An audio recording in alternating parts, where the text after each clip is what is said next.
Do you find that to be general in the Tennessee legislature, that individuals seem to be more concerned about themselves than about the welfare of the people and et cetera? No, I would say that that's probably a very small percentage. I think that most legislators, most of my colleagues really care about the people that they represent.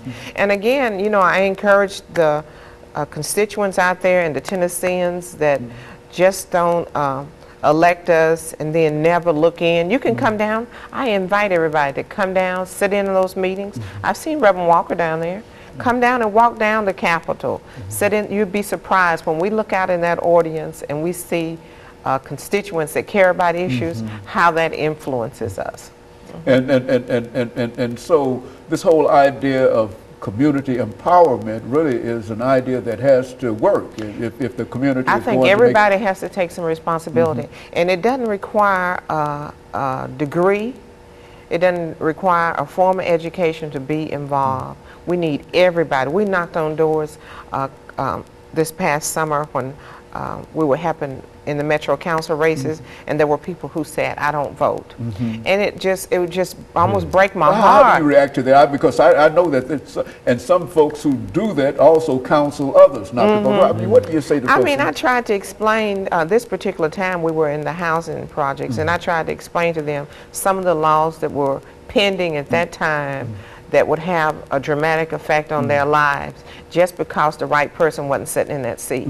And the only way to change that, the vote, that is the one thing that makes a difference. And it takes all of us working together. It takes the church, it takes the community leaders, and all of us to encourage everybody out there to get out and vote so we can get that 15% bumped up to at least 50%. We need at least 50% of the vote. It would be wonderful if 70% of them vote. It would be great if you could have 70%. That would rule the roost in a real sense. And I'll tell you a secret, and I probably would get blackballed for this.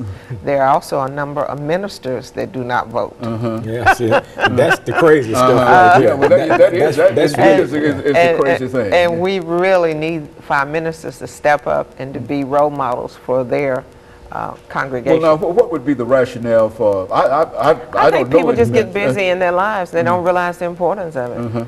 What about registration? Because now you have to register before you vote. And that's right. We're entering a very, very important election season here, and folks who are not, how long do they have now between now and the election to register to vote? They can register up until October the 8th. October the 8th. And you know, of course, the election's coming up in November. Is it November the 2nd or the 4th? The 4th. November the 4th. And so they can register up to October the 8th. And so you would encourage this morning those individuals that might hear us or might be listening and et cetera. Oh, yeah, and it's very simple form. It just asks your basic information, your name, your address. It does ask for your social security number. It asks if you're an American citizen, if you've ever been convicted of a felony. And it asks for your phone number, and you have to sign the statement. And then you're registered to vote. We turn that in to the Metro Election Commission if it's in Davidson County, or wherever the county, if it's in Rutherford County or Robertson County, is into their election commission, and it takes usually about 2 weeks to get your card. They send your card back. And I would tell people who are listening too, if you don't get your card back, call. You know, we have to use a little bit of, what's that? A little bit of motivation ourselves. Call and say, you know, initiative yes, is what we need to do. I registered and I haven't received my card.